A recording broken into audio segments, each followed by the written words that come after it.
Ya, Assalamualaikum warahmatullahi wabarakatuh. Selamat berjumpa kembali dengan JK Samudra TV. Kali ini kita akan melihat kilas balik sejarah, karena bangsa yang besar adalah bangsa yang tidak melupakan sejarah masa lalu.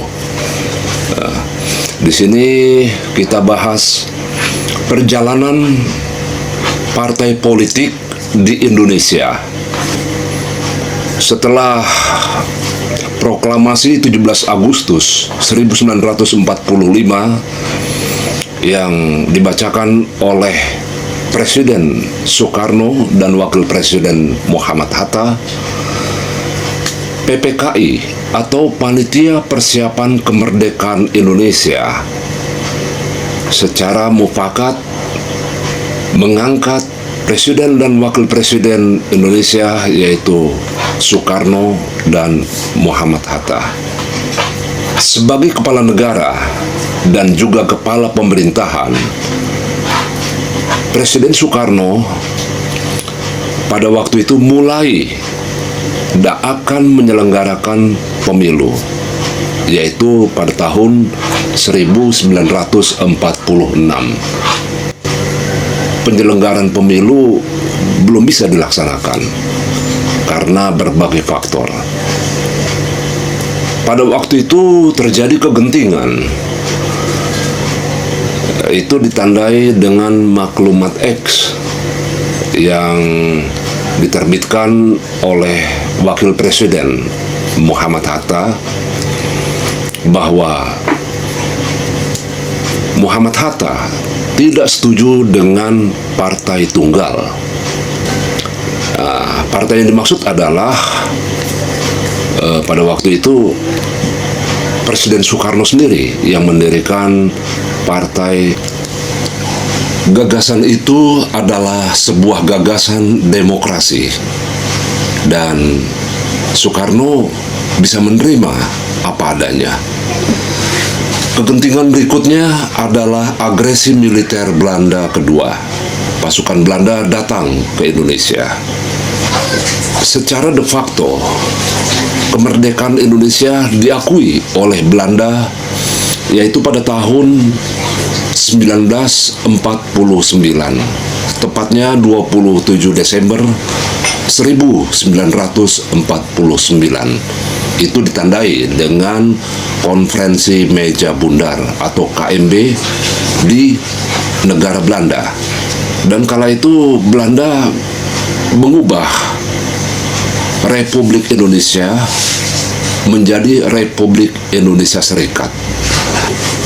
Perlu kita semua ketahui bahwa Konferensi Meja Bundar ini perjanjian antara Belanda dan Indonesia.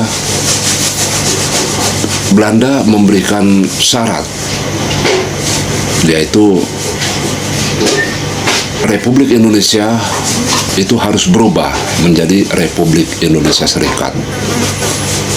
Nah, perjanjian KMB ini merupakan strategi Belanda untuk menguasai Indonesia kembali dan memecah belah bangsa Indonesia. Namun niat Belanda dengan perjanjian Konferensi Meja Bundar di negara Belanda itu tidak terwujud untuk menguasai Indonesia. Republik Indonesia Serikat kala itu hanya bertahan 1 tahun.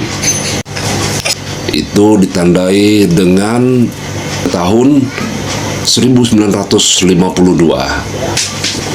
Pasca berakhirnya Republik Indonesia Serikat, ternyata Indonesia tidak baik-baik saja. Dan angkatan bersenjata menginginkan pemerintahan yang baik. Mereka menghadapkan meriam ke istana, lalu menuntut agar segera dibubarkan parlemen dan segera dilaksanakan pemilu. Dari situasi ke situasi, akhirnya pemilu bisa dilaksanakan pada tahun 1955. Nah, sistem pemilu kala itu itu digelar 2 kali. Pemilihan anggota Dewan Perwakilan Rakyat dan juga pemilihan Badan Konstituante. 10 partai peserta pemilu pada tahun 1955 berhasil meraih 257 kursi DPR. Dan Partai Soekarno itu mendapat urutan yang teratas. Pasca pemilu pada tahun 1955, ternyata pemerintah Indonesia itu juga belum baik-baik saja karena banyaknya waktu itu multipartai. Akhirnya tarik-menarik kepentingan partai dan kelompok hingga pergantian kabinet terjadi. Sampai pada tahun 1956, akhirnya Bung Hatta mengundurkan diri sebagai Wakil Presiden Republik Indonesia. Subscribe, like, and comment.